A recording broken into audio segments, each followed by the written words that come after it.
Politics मध्ये का जायचं म्हणजे पॉलिटिक्स हे फक्त गुंड मावल्यांचं आणि कमी शिक्षित लोकांचं क्षेत्र आहे असं नाहीये. आपल्यासारखे उच्च शिक्षित लोक येऊनही देशाला पुढे घेऊन जाऊ शकतात आणि सामाजिक प्रश्नांची जाण अशाच लोकांना असू शकते की जे त्या समाजातून आलेले आहेत. असेच लोक त्या समाजाला पुढे घेऊन जाऊ शकतात. त्यासाठी आपल्याला निश्चित त्या समाजात उतरून त्या समाजाचे प्रश्न जाणून घेतले पाहिजेत. ते सोडवण्याचे 100% प्रयत्न आपण केले पाहिजेत. ते प्रश्न सुटतील किंवा नाही सुटतील हे देशाच्या हातात आहे, देशाच्या नागरिकांच्या हातात आहे. प्रत्येक गोष्ट प्रत्येक माणसाने असं म्हणून चालत नाही की पॉलिटिक्स हे खूप गुंडा मावल्यांचं काम आहे किंवा गटार आहे. प्रत्येक माणसाने त्यात उतरून स्वतःला तेवढं तयार केलं पाहिजे आणि त्या पद्धतीने प्रयत्न करून आपण स्वतःहून पॉलिटिक्सला बदलू शकतो. पॉलिटिक्स आपल्याला कधीच बदलू शकत नाही. 100% लक्षात ठेवलं पाहिजे. मयूर कादत यांनी अतिशय चांगलं उत्तर दिलेलं आहे. पण मी त्यांना असा उपप्रश्न विचारू इच्छितो की तुम्ही जे उत्तर दिलं आहे ते अतिशय एक समजदार व्यक्ती पाहिजे. तर तुम्ही ऑलरेडी समजदार नाहीत आणि अतिशय रंगील टाईपचे व्यक्ती आहात. तर मग याच्यानंतर तुम्ही स्वतःमध्ये कसे बदल घडवता? रंगील टाईपचे म्हणजे काय, तुम्हाला काय म्हणायचंय? म्हणजे अनेक तुम्ही नाईट पार्ट्या वगैरे करता किंवा अनेक काही तुमचे किस्से आहेत जे नेहमीच आम्हाला प्रत्येक माणसाची स्वतःची एक पर्सनल लाईफ असते. ह्या माणसाचा मी आहे. प्रत्येक माणसाची स्वतःची एक पर्सनल लाईफ असते. आपण कोणत्या व्यक्तीकडून काय घेतलं पाहिजे हे आपल्यावरती डिपेंड आहे. शेवटी जो तो त्याच्या पद्धतीने जगत असतो. पंडित नेहरूही तसेच होते. आपण फक्त पंडित नेहरूंना असं म्हणू शकत नाही की त्यांचा असे किस्से होते तसे होते असं नाही. पंडित नेहरू म्हणजे मी तुम्हाला प्रश्न एवढ्यासाठी विचारला की तुम्हाला पॉलिटिक्स मध्ये यायचंय आणि अतिशय एकदम परकड असं राजकारण करायचंय. तर मग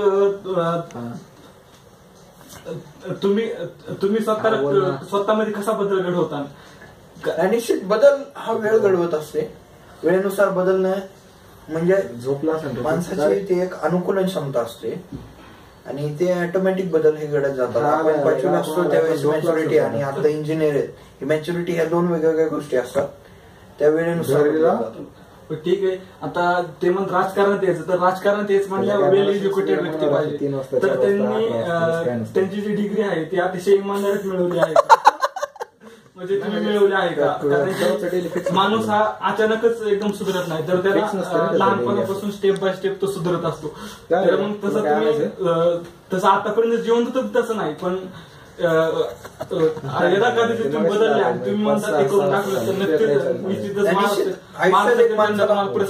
आयुष्यात एक किक नावाची एक गोष्ट असते. म्हणजे जिथं माणूस कुठेतरी खोलदरीत जातो आणि तिथून पुन्हा एकदा नव्या जोमानं उंचावून आपल्या प्रगतीचा आलेख उंचावून नेतो. तशा पद्धतीच्या घटना प्रत्येक माणसाच्या आयुष्यात घडत असतात. काही लोकांच्या लवकर घडतात, काहींच्या उशिरा घडतात. त्यातून माणूस 100% बदलतो. ठीक आहे. मग आणि माझा जो बदल झालेला आहे तो काळानुसार झालेला आहे. त्यामुळे तो काही विषय नाही. आणि वेल एज्युकेटेड मी बी मैकेनिकल इंजीनियर आहे. विषय हिंदीतून बोल विषय. ठीक है.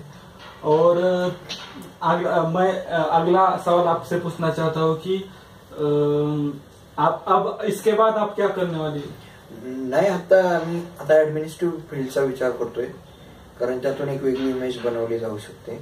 ऍडमिनिस्ट्रेटिव्ह फील्ड हे फार चांगले. तिथे जे काम एक राजकारणी करू शकत नाही तो एक अधिकारी करू शकतो आणि निश्चित तो बदल केला जाऊ शकतो. आणि तो मला वाटतं बिहारचे IPS ऑफिसर जे आहेत पांडे त्यांनी तो लांडे शिवदीप लांडे ते थोडंसं जमीन झालंय. कारण तिकडे पांडे लोक जास्त आहेत. आणि विश्वासराव नांगरे पाटील आहेत, कृष्णप्रकाश साहेब आहेत. अशा व्यक्तींच्या माध्यमातून वेगवेगळ्या पद्धतीचे बदल हे घडवले जाऊ शकतात. तशा पद्धतीचा बदल आपण घडवू. बदल किती काळ टिकून राहील हे आपल्या हातात नाहीये, पण बदल करणं हे आपल्या हातात आहे. त्या पद्धतीने आपण प्रयत्न करू. निश्चितच तुम्ही प्रयत्न कराल आणि तुमचे इमानदारीत केलेल्या प्रयत्नामुळे महाराष्ट्र जनता ही तुमच्या साथ.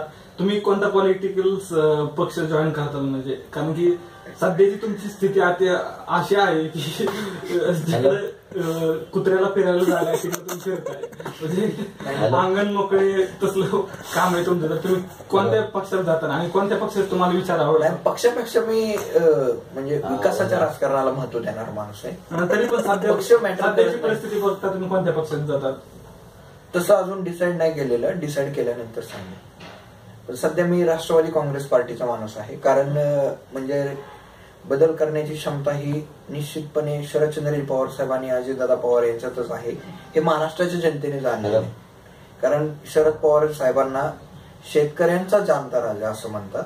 लोक 9 कोटी जनतेने मुंबईच्या आणि महाराष्ट्रातील म्हणजे जनतेने त्यांना ती उपाधी दिलेली आणि शरद पवार साहेबांची जे राजकारणातली किंमत आहे सर्व देशाला माहिती आहे, पंतप्रधान नरेंद्र मोदींना सुद्धा माहिती आहे.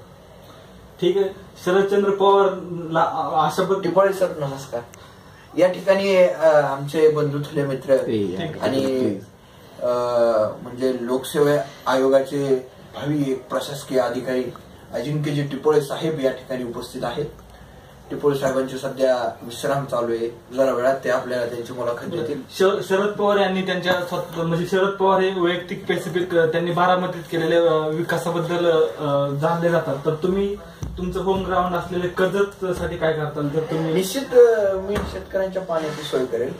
कारण पाणी आलं तर पाणी आलं तरच शेतकरी सुधारणार आहे, शेतकरी सुधारला तरच मार्केट सुधारणार आहे, शेतकऱ्यांकडे पैसा आला तरच आर्थिक बजेट वाढणार आहे. आणि निश्चित मोदींचा जो इंडस्ट्रियलायझेशनचा कन्सेप्ट आहे तो पूर्णपणे बरोबर आहे, पण त्याला शेतीची जोड आहे हे ते विसरलेले आहेत. जेव्हा शेतीची अर्थव्यवस्था सुधारेल तेव्हाच भारत देश पुढे जाऊ शकतो, या मताचा मी आहे. धन्यवाद. राब क्या झालं? तुम्ही काय असते टिपू? तुम्ही मुलाखत घेतली? मुलाखतच झाली ती. अजून काही असेल तर विचारू शकता. काही प्रश्न असतील तुमच्या तर खुचक प्रश्न काही असतील तर विचारू शकता. निश्चित विचारा काहीतरी वाढवे प्रश्न. महाराष्ट्रातील जनता तुमच्याकडून खूप अपेक्षा ठेवून आहे, पण तुम्ही सुधारताल का नाही याच्यावर शंका आहे त्यांना. निश्चित बदल हा वेळेनुसार घडत असतो. मी पहिल्याप्रमाणे ती लवकर वेळ येईल का हे ठामपणे सांगा. माणसाच्या आयुष्यात एक म्हणजे किक जो पार्ट असतो तो कधीपासून सांगता येईल.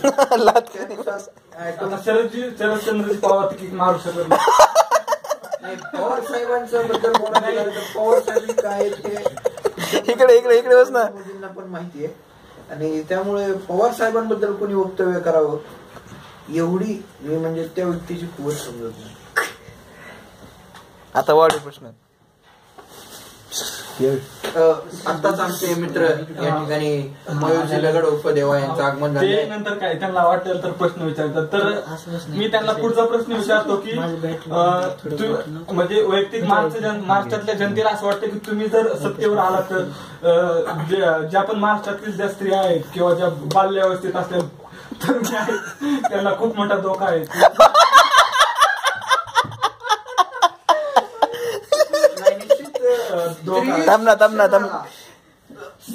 प्रश्न विचारून देईन त्याला. स्त्रियांच्या म्हणजे जे आपण काय म्हणतो महिला सबलीकरणाला प्राधान्य देण्यासाठी आम्ही राष्ट्रवादी युवती काँग्रेसची स्थापना केली आहे. यातून स्त्री शिक्षण आणि महिला सबलीकरण ह्या दोन्ही गोष्टी होऊ शकतील आणि जेणेकरून समाजातील जास्तीत जास्त महिला ह्या पुढे येतील.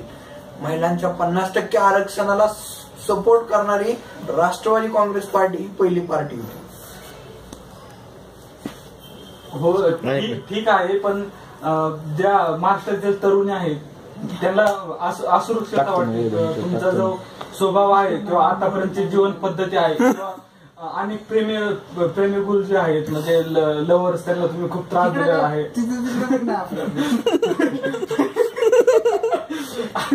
आणि जे लव्हर्स आहेत त्यांना तुम्ही त्रास दिलेला आहे किंवा एक मिनिट शांत थांब ना तू. गरज नसतानाही तुम्ही कुणाची इन्फॉर्मेशन काढता आणि गरज नसतानाही सगळं काय तुम्ही डोक्यात ठेवता. मी मान्य करतो तुम्ही एक राजकारणी व्यक्ती, सगळ्या गोष्टी तुम्हाला माहित असलं मान्य आहे, पण स्त्रियांच्या बाबतीत तुम्ही अतिशय असे डगमगलेला आहात किंवा तुम्हाला स्वतः तुमच्यावर कंट्रोल नाही. नाही, चुकीचा गैरसमज आहे. सर्वसामान्य जनतेला पुन्हा एकदा सांगू इच्छितो की महिला सबलीकरण हा आमचा पहिला प्रयोग आहे आणि समाजातून महिला जास्तीत जास्त पुढे आल्या पाहिजेत. आणि लव्हर्स वगैरे हा वेगळा पार्ट आहे, त्याच्याशी याचा काही संबंध नाही. तुम्ही जो प्रश्न मांडला तो पूर्णपणे चुकीचा आहे. आणि माहिती ठेवतो म्हणजे आम्ही कोणाला विचारायला जात नाही कोण सिंहगडला जातं, कोण पानशेतला जातं, कोण सीसीटीव्हीत बसतं, हे आम्ही कोणालाही विचारायला जात नाही. स्वतः 81 77 93 29 72 10 1 आमच्यापर्यंत येतात, आम्हाला माहिती देतात, आम्ही ती आमच्याकडे ठेवतो. आम्ही कधीच कोणाला विचारलं नाही तुम्ही मुसलमानांच्या मुलींना प्रपोज केलं का हिंदूंच्या केलं, असं कधीही विचारलेलं नाहीये आणि कोणीही आम्हाला सांगितलेलं नाहीये. त्यामुळे त्याचा ह्याचा काही विषय नाहीये. महाराष्ट्रातील सर्वसामान्य जनतेला असं वाटतं की जर तुमच्या हातात पावर आली तर तुमचा जो रंगीन मिजाज आहे जो सैतान आहे त्याला वाव ना भेटो. तेव्हा तुम्ही असं सत्तेतून माजणारी व्यक्ती नाही, आम्ही विकासातून माजणार. आम्हाला तुमच्या पूर्णपणे खात्री आहे की तुम्ही तुमच्या ज्या तुमच्या रिलेटिव्ह स्त्रिया आहेत किंवा संबंधातले त्यांना तुम्ही खूप संरक्षण देतात, पण बाहेरच्या सर्व सामान्यांच्या ज्या मुली आहेत त्यांना तुम्ही संरक्षण देता काय, त्यासाठी काय कायदे करता तुम्ही का स्वतः म्हणजे काय करता? प्रत्येक स्त्रीला सबलीकरणाचा आम्ही प्रयत्न करू, त्यात यश येईल का नाही हे आमच्या किंमत देत नाही महिलेला. ती हातात असं हातात येत नाही. हे 2016 आहे, तुम्ही असं काय म्हणता? सगळं पॉलिटिक्सच्या हातात आज नाही. जनता जबाबदार आहे, जनतेच्या पण हातात आहे. प्रत्येक ठिकाणी पॉलिटिक्स आणि पोलीस उभा नाही राहू शकत. 9 कोटी जनता आहे महाराष्ट्राची, पोलीस तेवढे नाहीयेत ना. पोलीस नाही होणार, पण तुम्ही असं एक माझा विचारण्याचा असा उद्दिष्ट आहे की तुम्ही एक स्वतःला एक रोल मॉडेल म्हणून सर्वांसमोर कसे येतात. नाही, कारण की सिंहगड कॉलेजवरती 3000 मुली आहेत, 5000 मुली आहेत. हो, त्या बदल्यात पोलीस बघा 15 पोलीस आहेत. 15 पोलीस 3000 मुलींना कसं प्रोटेक्शन द्या? मी तुम्हाला वैयक्तिक विचारते, तुम्ही पोलिसांकडे जातो, प्रशासनाचा भाग आहे. प्रशासन आणि शासन हे दोन्ही जेव्हा एकत्र चालतात तेव्हाच जनता घडत असते, विकास हा होत असतो. बाजू की चालत नाही, ते 2 बाजू आहेत, एका गाडीची 2 चाक आहेत. ओके. शासन आणि प्रशासन जेव्हा बरोबर चालतात तेव्हाच हे होतं. बरं, लोकसत्ता पेपर मध्ये एक बातमी आली 1 वर्षापूर्वी, ते आता माझ्याकडे आहे. तर त्याची हेडलाईन अशी आहे की तुम्ही तुमचा जो नंगा डान्स बघून तुम्हाला तुमची गर्लफ्रेंड सोडून गेली. नाही, तो माझ्या म्हणजे तो जो विषय आहे ती एक म्हणजे राजकीय हे खेळी आहे आणि माझ्या वैयक्तिक जीवनाशी त्याचा काही. युट्यूबवर ते व्हिडिओ पण आहे, तो स्वतः मी पण बघितलेला आहे आणि अनेक लाखो व्ह्यूज आहेत. आणि अशा परिस्थितीत तुमच्या काय म्हणजे वैयक्तिक असं म्हटलं तर तुमचे जो कठीण परिस्थिती काळ होता, first year second year backlog, त्यावेळेस तुम्ही खूप डिप्रेशन मध्ये गेला, त्या परिस्थितीत तुम्हाला तिने साथ दिली आणि अचानकच असं काही छोट्या मोठ्या कारणावरून तुमची गर्लफ्रेंड तुम्हाला सोडून गेली किंवा तुमचा जो काही सेकंदाचा बिकारपणा सुद्धा ती सहन करू शकला नाही, तर तुम्ही आज पूर्ण महाराष्ट्राच्या जनतेवर राजकारणाचा म्हणजे हेतू ठेवता, तर तुम्ही एक स्त्री विश्वासात घेऊ शकला नाही, तर हा तुमच्या प्रतिमेवर लागलेला खूप मोठा डाग आहे. तर त्याबद्दल गैरसमज हे प्रत्येकाच्या घरात असतात आणि तो माझ्या पर्सनल लाईफचा भाग आहे. राजकीय जीवनाशी याचा काही संबंध नाही. तुम्ही माझी पर्सनल लाईफ राजकीय जीवनाशी जोडून एक खेळी साधण्याचा हा एक प्रकार. बाकीच्या पत्रकार हे विकतही घेतले जाऊ शकतात, बातम्या हे विकत देऊनही दिल्या जाऊ शकतात, त्यामुळे त्याचा ह्याच्याशी काहीच संबंध नाही. पण तुम्ही ज्यावेळेस असं एक इम्पॉर्टंट किंवा महत्वाचा व्यक्ती बनणार त्यावेळेस पर्सनल लाईफ ही तुमची उघडली जाणार सर्वांसमोर नाही जाणार, निश्चित मान्य ना. मग बदनामीच तुम्हाला बोट कसं असतं, विकास करणाऱ्या माणसाला शत्रू हे असतातच. तुमच्या जेवढे लोक तुमच्या पाठीमागे असतात तेवढे त्याच्यापेक्षा दुप्पट हे समोर असतात. पण आपण समोरच्या व्यक्तींचा विचार करण्यापेक्षा आपल्या पाठीमागे कोण आहे त्यांना सुधारवण्याचा प्रयत्न केला तर समोरची व्यक्ती निश्चितच काही दिवसांनी आपल्या पाठीमागे येते. ठीक आहे, आज समजा तुमच्या हातात सत्ता आली, पॉवर आली, तर तुम्ही त्याचा गैरवापर करणार नाही कशावरून? कारण की आता तुमचं जे इंजिनिअरिंगचे ऍडमिशन आहे तेच तुम्ही अतिशय भ्रष्टाचार करून मिळवलेलं आहे. तुम्ही जर असं जर काम करून द्यायला लागलं तर तुम्ही 5 वर्षात तुम्ही निश्चित जनतेचा विकास होत असेल तर आम्ही ते वापर करू. पण मग त्याचा विकासासाठी आम्ही वापरणार. तुमच्याकडे जे लोक येतील तुमच्याकडे ऐकून घ्या तुम्ही आधी, तुमच्याकडे जे लोक येतील त्यांचाच त्या फायदा होईल. जे सर्वसामान्य जनता आहे ते विकासापासून वंचित राहिलेच आहेत. मग पुन्हा हेच म्हणायचं का त्या सरकारने आधीच्या काँग्रेसने सोनिया गांधींनी ते केले, यांनी ते केलं. लोखंडाचं सोनं व्हायचं असलं तर परिसाकडेच जावं लागतं, परिस नाही लोखंडाकडे जाणं. तशातलाच भाग आहे. जे आमच्या जवळ राहतील त्यांचा आम्ही 100% विकास करू, जे समोर राहतील त्यांचा विकास करण्याचा प्रयत्न करू. कदाचित काही लोकांनी तुम्हाला मतदान नाही केलं तर त्यांची तुम्हाला सर्वांगीण विकासाकडे भाग द्यावाच लागेल, विकासाकडे भर द्यावा लागेल. सर्वांगीण विकास हाच आमचा प्रयत्न आणि तुमच्या पक्षाचे जे अध्यक्ष आहे शरदचंद्रजी पवार, त्यांच्यावर लोक म्हणजे असा आरोप करतात की त्यांनी फक्त स्वतःच्याच जो बारामती साईड त्यांचंच बघितलं. बाहेरच्या आसपासचे तालुके जिल्हे सगळे मागासवर्गीय आणि सगळे त्यांचे खूप हाल झाले. विकास तुम्ही फक्त तेवढ्या क्षेत्रापुरते डबक्यातच उड्या मारणार का? विकासाची सुरुवात ही आपल्यापासून आणि आपल्या घरापासून करायची असते, दुसऱ्याच्या घरापासून नाही. आपण किती विकसित होऊ शकतो हे दाखवायचं. पण तुम्ही फक्त ठराविक प्रदेश म्हणजे ठराविक समूहाचे किंवा प्रदेशाचं हे नाही, तुमच्याकडे सत्ता नाही तर तुम्ही तुमचं गव्हर्नमेंट आहे का तुमच्याकडे किती विकास करू शकता आणि तुमचे विकास कुठपर्यंत आहे हे तुम्ही स्वतःहून दाखवून दिलं पाहिजे. मुंबईचा विकास केला म्हणजे काय फक्त महाराष्ट्राचा विकास झाला असं नाही. आणि पवार साहेबांनी कापसाचे बाजार 5,500 रुपये 5,600 होते. नरेंद्र मोदी साहेबांनी आता ते 3,400 वरती आणले. दुधाचे बाजार 38 रुपये 40 रुपये होते, मोदी साहेबांनी 22 रुपयावर आणले. ही तफावत कशामुळे? शेतकरी राजा सुधारला तरच देश सुधारणार आहे. महाराष्ट्राची अर्थव्यवस्था ही 80% शेतीवरती अवलंबून आहे. महाराष्ट्रातले 80% लोक ही शेती करतात आणि भारताला कृषी प्रधान देश म्हणून ओळखलं जातं. कृषी प्रधान ठीक आहे. तर तुमचा पुढचा आरोप असा आहे तुमच्यावर की महाराष्ट्रीय जनता अशी म्हणते की ज्यावेळेस तुम्ही हात जोडता आणि असं करता त्यावेळेस तुमची नक्कीच दावाबाज काहीतरी खेळ असते. तर त्याबद्दल काय नक्कीच तुम्ही बोललेले आहेत मान्य आहे, पण तुम्ही याबद्दल काय म्हणणार? जनता कशी विश्वासात घेणार? नाही, राजकीय खेळ या खेळत जातात, पण त्यातून जनतेचा विकास झाला पाहिजे. विकासाची खेळी करण्याचा आम्ही कार्यक्रम. विकास हाच आमचा मुद्दा आहे.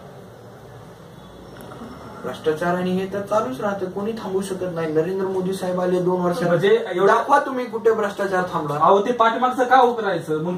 नाही, आजचे दिन वाले साहेब आले, भ्रष्टाचार चालूच ना. नाथाभाऊ गुतले, पंकजाताई सापडल्या, तावडींवरती आरोप झाले, स्मृती इराणी सापडल्या आणि कलेक्टर साहेबांचे पगार हे महिन्याचे आजही 2-2 कोटी रुपये आहेत. एवढं कुठं नाही. राजे भोसले तुम्ही त्यातले जाणते आहात. राजे तुम्ही सांगा. एक मिनिट ऐकून घ्या तुम्ही. आणि मयूर लगड एक मिनिट असू द्या, जे पुण्यातले सगळं फिरून बघितलेलं आहे. नरेंद्र मोदी साहेब आल्यानंतर काय कमी झाले हो? कशाचे ऐकून घ्या तुम्ही, ऐकून घ्या.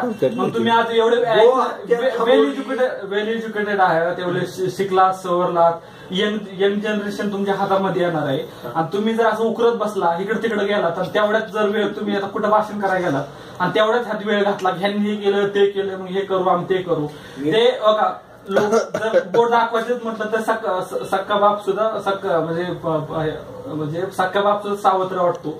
तर माझं असं म्हणणं आहे की बोट न दाखवता तुम्ही तुमच्या पद्धतीने, त्यांनी जे केलंय ठीक आहे, तुम्ही तुमच्या पद्धतीने सगळं सावरण घेऊन, कारण की तुम्हाला फक्त ग्रेट नाही ग्रेटेस्ट व्हायचंय, त्यामुळे सगळं तुम्हाला हाय लेवलला जाऊन विचार करणं पाहिजे. जर असं बेसिक जर गोष्टी बघितला की बेसिक गोष्टी म्हणजे समजा माझा इथं बांध आहे किंवा माझा हा प्रदेश आहे, मी एवढंच हे बघितलं पाहिजे, जर असंच जर तुम्ही विचार केला तर तुम्हाला लोक मतलबी आणि स्वार्थी म्हणतील. भले तुम्हाला आता तुम्ही कुठेही गेला तरी लोक तुमच्या मागे फिरतील, हे करतील, कारण की त्यांना गरज आहे. कारण की आज आपल्या इंडियामधलीच कंडिशन अशी की पैसे भेटतात पॉलिटिक्स मुळे, म्हणजे भेटतात म्हणूनच मागे लोक फिरतात. म्हणजे तुमच्या मागे 4 लोक फिरले म्हणजे तुम्हाला माणूस की असं नाही, तर त्यांना गरज असते पैसे म्हणून फिरतात. तर तुम्ही हे राजकारणची जी आजची जी कंडिशन आहे ती कसे बदलाल?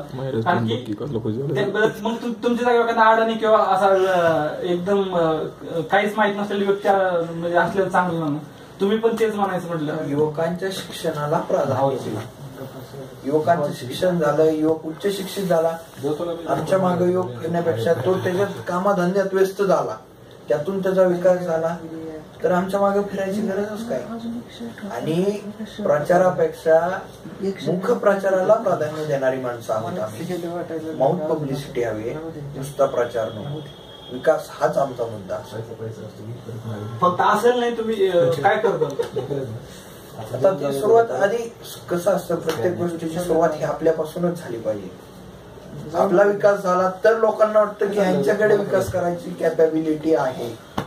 नाहीतर नुसताच मी विकास करेन आणि मी दाखवलं तसं होत नसतं. आधी आपण सुधारावं लागतं. ते शरदचंद्रजी पवार साहेबांनी केलं की त्या माणसाकडे ॲबिलिटी आहे हे त्यांनी दाखवून दिलं. आता भारतरत्न डॉक्टर बाबासाहेब आंबेडकरांच्या नावाचं एक क्रीडा संकुल तिथं बारामतीमध्ये बांधायचं काम चालू आहे. माननीय भारतरत्न सचिन तेंडुलकर साहेब तिथे त्या ठिकाणी उपस्थित होते त्या कार्यक्रमाला. आपण जाणते आहात, आपण तिथे जाऊन बघा. ठीक आहे, तुम्ही एका पक्षात राहू शकाल का याच्या पुढे? जर समजा कदाचित आता जर राष्ट्रवादी फटका बसला तर तुम्ही आता काही दिवसापूर्वी तुम्ही शिवसेना पण करत होता किंवा मग तुम्ही कुठेही फिरता तिकडून तिकडे उड्या मारता? मी विकासाला प्राधान्य माणूस इतकं बेडू आहे. मी विकासाला प्राधान्य देणारा माणूस आहे आणि शरदचंद्रजी पवार साहेब हेच आमचे दैवत असतील, पक्ष कुठलाही असो.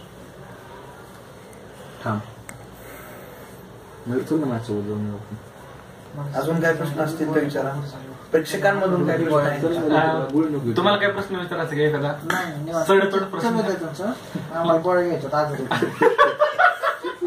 झालं का?